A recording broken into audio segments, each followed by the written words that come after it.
President Trump moving forward with his own plans to end the wars in Ukraine and Gaza, ignoring decades of U.S. policy. The commander-in-chief talking with the leaders of Russia and Ukraine separately. The nearly 3-year-long war will be discussed between the U.S. and its European allies tomorrow. That will happen at the Munich Security Conference, as well as a private meeting between Vice President Vance and Ukraine President Zelenskyy. Now, President Trump also demanding NATO allies keep up with their share of defense spending by contributing more funds.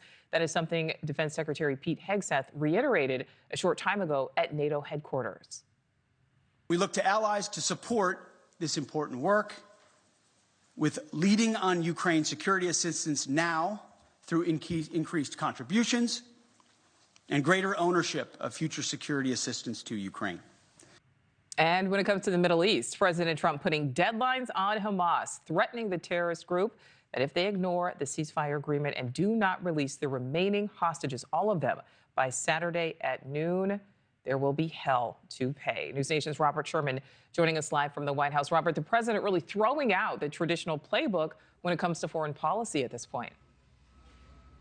Yeah, no two ways about it, Nicole. Trying to change the landscape that you currently have, particularly when it comes to the war in Ukraine, as his administration is working to bring both sides to the table in order to sunset that war.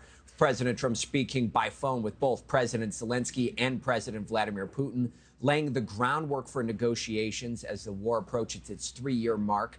Both Zelenskyy and Putin have publicly said they would like some kind of an agreement that ends the fighting, though we have heard from Ukrainian President Volodymyr Zelenskyy, who said today that they will not agree to any unilateral agreement between Russia and the United States that does not loop them in. This coming as Vice President Vance is set to have a highly anticipated meeting with Zelenskyy tomorrow at the Munich Security Conference. The president says he intends to meet with Vladimir Putin face-to-face soon. I'll be dealing with President Putin largely on the phone, and we ultimately expect to meet. In fact, we expect that he'll come here and I'll go there, and we're going to meet also probably in Saudi Arabia. The first time we'll meet in Saudi Arabia, see if we can get something done. Meanwhile, looking at the other major overseas conflict, the situation in Gaza, Prime Minister Benjamin Netanyahu holding a security update near the enclave, with Hamas saying today that they will release 3 hostages this weekend as originally planned, though first they need to release the list of names. That is supposed to take place tomorrow, so more work to be done on that front. But this all coming after the president put pressure on the group, calling for them to release all of the hostages this weekend, adding that if they don't, all bets are off. Nicole. Yep, and he certainly doubled down on that. Robert, also tonight, India's prime minister is meeting with President Trump at the White House. What can we expect to come out of that?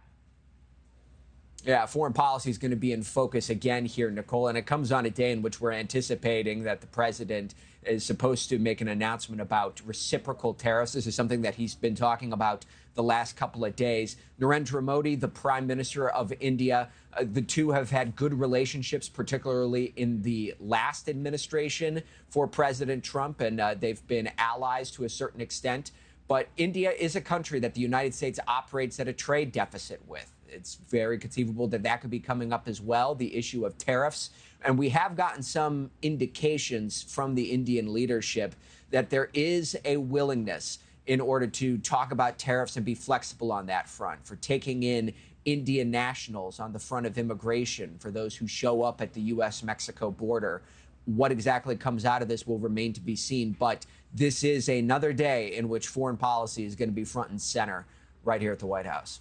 Thanks for watching. Go to joinnn.com to find News Nation on your screen. And don't forget to click the red subscribe button below to get more of News Nation's fact-driven, unbiased coverage.